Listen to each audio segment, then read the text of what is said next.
O di ba napaka-flaky?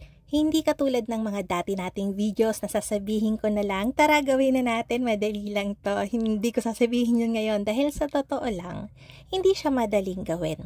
Medyo time consuming pero wag na nating patagalin yan at simulan na natin. Dito nga meron akong 500 grams ng bread flour.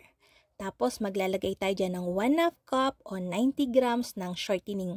Quest ng High Caps Marketing Corporation yung ginagamit kong shortening. Ilalagay ko yung link sa comment section.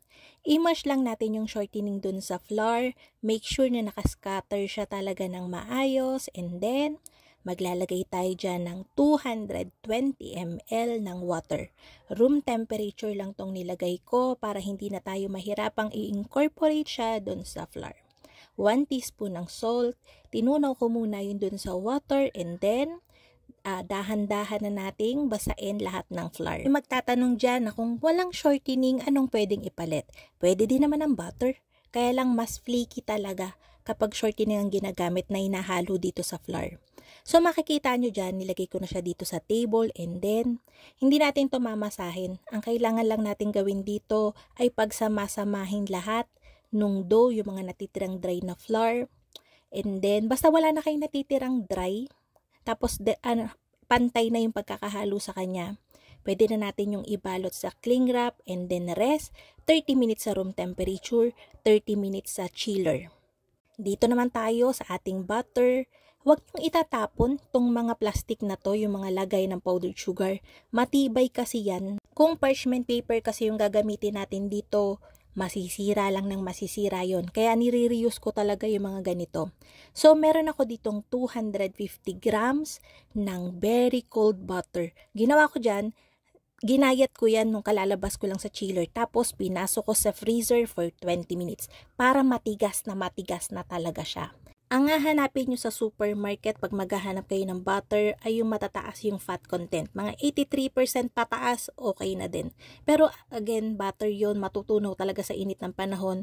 Kahit naka-AC ako and grabing frozen na tong butter natin, may chances pa din na matunaw. So, alalay kapag nakikita nyong patunaw na siya at nagpupukpuk ka pa lang, balik mo sa chiller. Binubugbog natin tong butter para maging malleable siya. Hindi lang siya nagbibitak-bitak doon sa paglalaminate natin. Kapag nakikita nyong ganyan, yung fino-fold-fold nyo siya and hindi na siya kagad na bibitak-bitak, okay na yon. So, ang ginawa ko, nilagay ko na siya dito ng pa-square o pa-rectangle. Sinukat ko yan para mamaya. And then, lagay sa chiller for 1 hour. Dito na tayo after 1 hour sa ating dough. Diba sinukat ko kanina yung butter ko? Ngayon, papahabain ko yung dough ko ng doble yung size nung haba nung butter natin.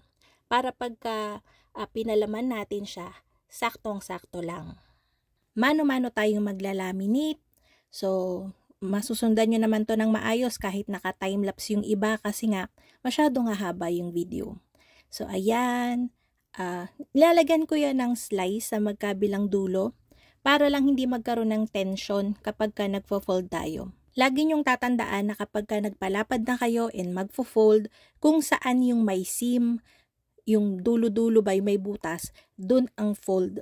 Huwag kayong magpo-fold dun sa kabilang banda kasi nga, hindi ganun. So, ayan, naglalaminate na tayo. Mag-fold ako ng isa dito kasi sa tingin ko kaya pa.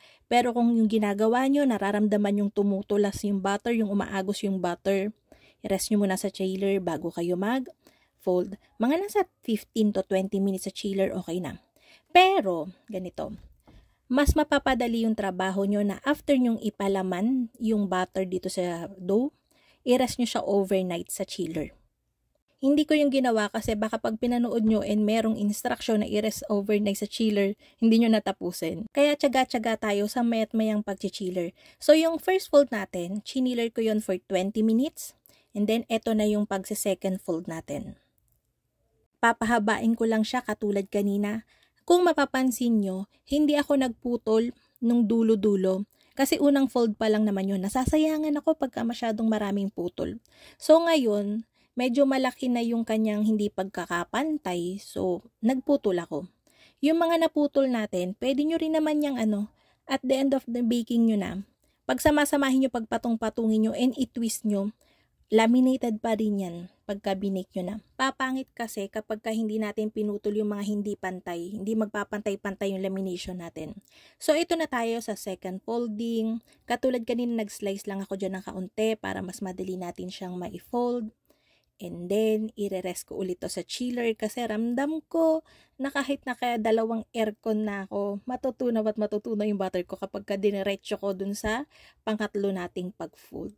So again, yung paggagawa ng puff pastry, basta laminated dough, croissant, lahat, time consuming talaga yan. So kung wala kang tiyaga, huwag mo nang simulan kasi iinit lang yung ulo mo. Lalo na kung ganito na mano-mano. Actually, kaya naman talaga gumawa ng puff pastry, croissant, ng mano-mano lang. Pero kung sakaling nagpapa-order ka ng maramihan na, again, 500 grams lang to, pero kita niyo naman, napakamatrabaho niya. Tapos wala kang sheeter, magpapa-order ka ng napakadami, may hirapan ka. Okay? Pero kung gusto mong mahirapan, push mo lang. So, ayan, katulad kanina, nagpalapad lang tayo, nagbawas ng hindi pantay, and then, third fold. Dito talaga, hindi yung recipe yung iisipin mo. Kasi madali lang naman yung recipe niya. Flaky crust lang. Kung papansin nyo, halos katulad lang siya ng sa empanada. Pero, maliban lang doon sa flour ha.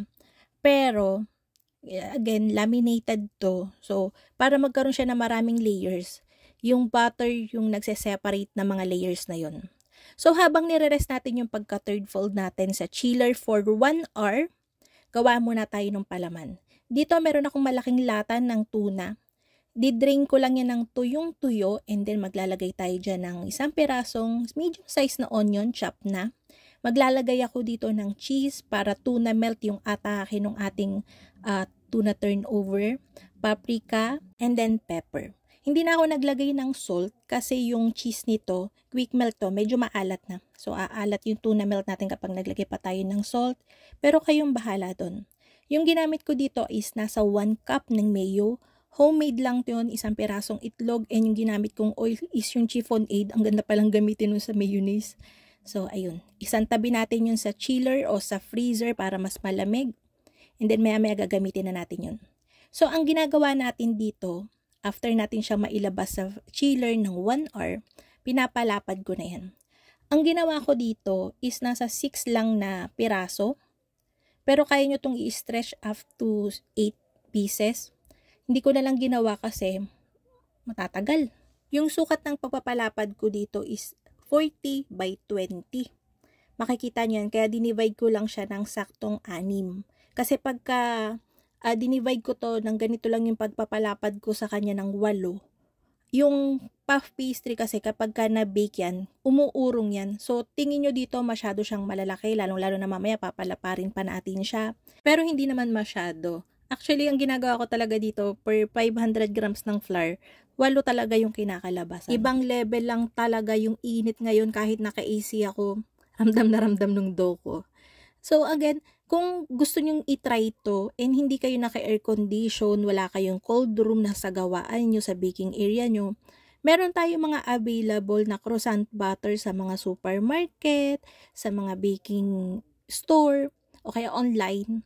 Meron nun, kung gusto nyo lang talaga mag-practice and makagawa ng magandang lamination sa croissant o sa puff pastry, yun yung muna itry nyo.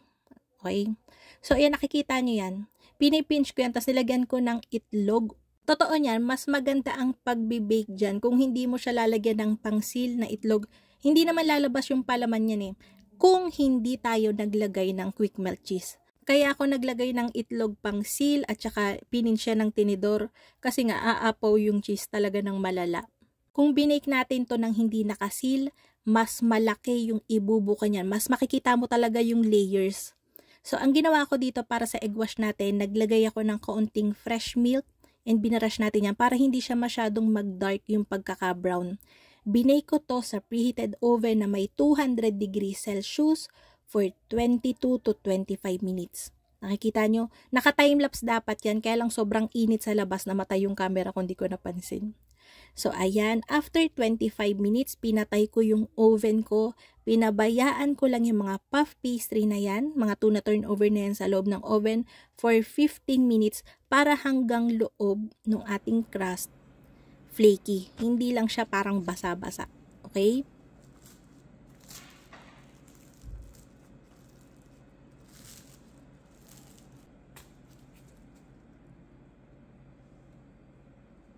O, di ba napaka-flaky? Medyo mahirap gawin, time consuming, pero practice makes perfect.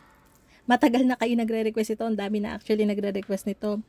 Kaya lang, hindi mainit kasi talaga yung gawaan ko noon, and masikip yung cold room na pinagagawan ko.